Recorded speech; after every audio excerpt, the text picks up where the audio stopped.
ராமலிங்கம் நண்பர் அவர்கள் பேசும்போது சொன்னார், சாபக்கேடு பற்றி பேசினார். உண்மைதான். மலைய மக்களை பொறுத்தவரையிலே 75-76 வருட சாபக்கேடு அல்ல, என்கிற சாபக்கேடு 200 வருட சாபக்கேடு தெரியும். மலையத்தில் அமைக்கப்படக்கூடிய வீடு என்ன? மலைய மக்களை பொறுத்தவரையிலே வீடு கட்டுவதற்காக இருக்கலாம் அல்லது வாழ்வாதார காணியா இருக்கலாம். ஒரு பேர்ச் காணி பெறுவதே பெரிய போராட்டம். நான் அனுபவத்தையே சொல்கிறேன், போராட்டம் அது. அந்த கேள்வி நான் கேட்ட காரணம் என்ன? பதட்டப்பட தேவையில்லை, அவசியப்பட தேவையில்லை. கம்மி கேளுங்க, அவசியப்பட தேவையில்லை. புதிய அரசியலமைப்புகள் தேவை. அது மூலமாகத்தான் நாட்டிலே இனப்பிரச்சனைக்கு தீர்வு காண முடியும். வெறுமனே பொருளாதார பிரச்சனைக்கு தீர்வு கண்ட பிறகுதான் அரசியல் தீர்வு காண முடியும் என்று சொல்வது என்பது ஏற்றுக்கொள்ளக்கூடிய செயல்பாடு அல்ல என்பதை கூறி வைக்க விரும்புகிறேன். அதுபோல ராமலிங்கம் நண்பர் அவர்கள் பேசும்போது சொன்னார், அமைச்சர் அவர்கள் சொன்னார், சாபக்கேடு பற்றி பேசினார். உண்மைதான். மலைய மக்களை பொறுத்தவரையிலே 75-76 வருட சாபக்கேடு அல்ல, என்கிற சாபக்கேடு 200 வருட சாபக்கேடு தெரியும்.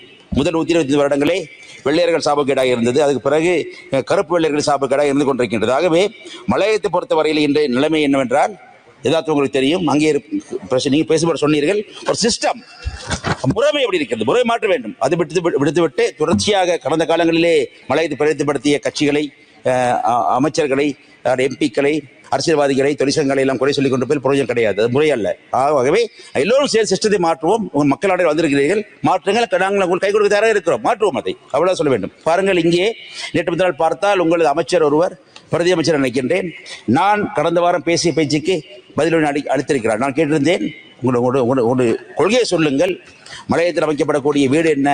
கோடி வீடா, மாடி வீடா சொல்லி கேட்டிருந்தேன். அவர் சொல்ல, இல்லை, கோடி வீடும் இல்லை, மாடி வீடும் இல்லை சொன்ன. நல்ல விஷயம் அது.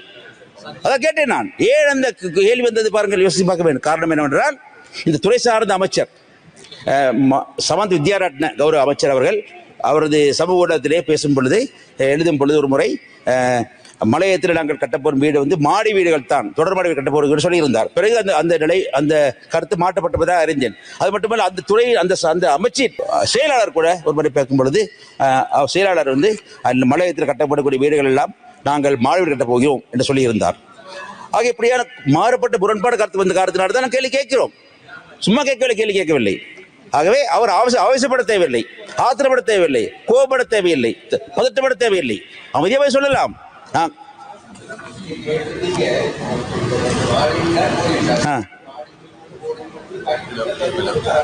சரி, அந்த கேள்வி நான் கேட்ட காரணம் என்ன? பதட்டப்பட தேவையில்லை, அவசியப்பட தேவையில்லை. கம்மி கேளுங்க, அவசியப்பட தேவையில்லை.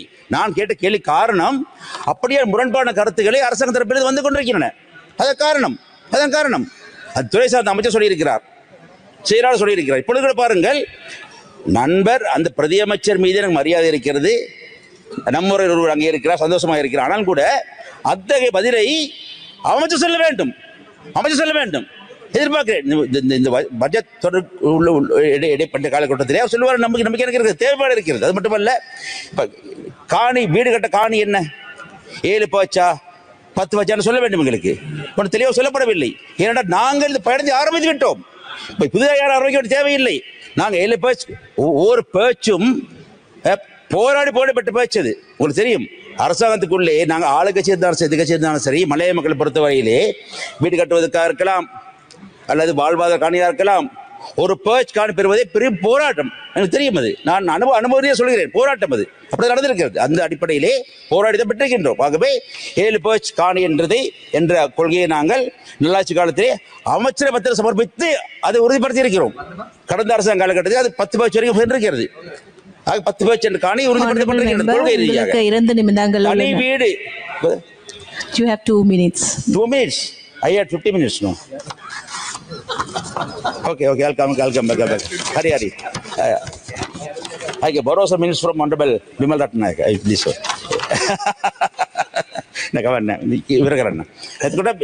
இருக்கிறது. அதை பார்க்க வேண்டும். அது முக்கியமாக அவசியமாக இருக்கிறது. அதை பாருங்கள் நீங்கள். அது மட்டுமல்ல, இந்த அரசியல் சம்பந்தமாக பாருங்க. அரசியல் சொல்லும் பொழுது 14 திருத்தம், மாகாண சபை, நான் பேசுகிறேன், நான் டைம் இல்லை எனக்கு. மாகாண சபை 14 திருத்தம் எல்லாம் ஒன்று சம்பந்தப்பட்ட விஷயங்களா இருக்கின்றன அல்லவா? ஆகவே முரண்பாடு கருத்துக்கள் வந்தால் அல்லவா? உங்களை கட்சி பொதுச் செயலாளர் டில்வின் சில்வா அவர்கள் சில கருத்துக்கு சொன்னார், வேறு அமைச்சர் வேறு கருத்து சொன்னார்கள். அது கேள்வி வருகிறது. நான் ஏன் கேள்வி கேட்க போகிறோம்? நான் கேள்வி கேட்பதை எடுத்து அமைச்சர் அரசியலமைப்பாக இருக்கலாம், மாகாண சபையாக இருக்கலாம், மாநில தேர்தலாக இருக்கலாம், 14 திருத்தமாக இருக்கலாம், அல்லது மலையத்தை பொறுத்தவரை 7 பேச்சு காணியாக இருக்கலாம், 10 பேச்சு காணியாக இருக்கலாம், மாடி வீடாக இருக்கலாம், கோடி வீடாக இருக்கலாம். ஏன் கேள்வி கேட்கிறோம்? நாங்கள் அரசாங்கத்து முரண்பாடு கருத்துக்கள் வருகின்றன. இந்த காரணம் வேறு காரணம் கிடையாது. அதுக்கு நீங்க கோபப்பட தேவை கிடையாது, ஆத்திரப்பட தேவை கிடையாது. நாங்கள் எதிர்கட்சி தாரேன், நீங்க ஆளுங்கட்சி தாரேன், அரசாங்கம் நீங்க தான் முடிவெடுக்கணும். ஆகவே பதிலே சொல்லுங்கள் அவ்வளவுதான். இந்த வரவு செலவு திட்ட விவாதம் முடிவுக்குள்ளே மலையத்தை பொறுத்தவரையிலே தெளிவான முறையிலே இந்த 7 பேச்சா 10 பேச்சா தனிவிடா இல்லையா என்ற பதிலே சொல்ல வேண்டும் நான் கோரிக்கை விடுகிறேன். காரணம் என்னவென்றால் நாங்கள் பயணத்தை ஆரம்பித்து விட்டோம், மலையத்திலே போராடி ஆரம்பித்திருக்கிறோம். சும்மா கிடைக்க எதுவுமே ரணில் விக்ரமசிங்க அரசாங்கத்திலே ஒவ்வொரு கட்டத்திலும் நானும் நண்பர் திகாமரமும் நம்ம ராதாகிருஷ்ணனும் போராடி சண்டையிட்டு ஒன்றை பெற்றோம். சும்மா யாரும் கொடுக்கவில்லை, கொடுக்க மாட்டார்கள், கொடுக்கவில்லை, சண்டை போட்டு எடுத்தோம். நாங்கள் ஆளுங்கட்சி எதிர்கட்சியே தான் இருந்தோம். நாங்கள் நாங்கள் போராடி பெற்றிருக்கிறோம். பயணத்தை ஆரம்பித்த பயணத்தை முன் கொண்டு செல்லுங்கள். யார் புதிதாக வெற்றி பெறுக்க தேவையில்லை. பயணத்தை தொடர்ந்தாலே போதும். செய்யுங்கள், தொடர்ந்து செய்யுங்கள். அதை அதே போலத்தான் அரசியலை பொறுத்தவரைக்கும் அப்படித்தான். வடகிழக்கு மக்கள் ஈழத்தமிழ் சகோதரர்கள் உங்கள் நம்பி வாக்களித்திருக்கின்றார்கள். நல்ல விஷயம் தானே, அது நல்ல விஷயம் தானே. ஆனால் நம்பிக்கை நிறைவேற்றுங்கள். நீங்கள் நம்பிக்கை கௌரவப்படுத்துங்கள். நீங்கள் குறிப்பாக இன்றைய அரசியல் வரக்கூடிய மாகாண சபை தேர்தல் நடத்தி மாகாண சபை அதிகார பகிர்வை செய்யுங்கள். அரசியல் இருக்கட்டும் அது செய்யுங்கள்.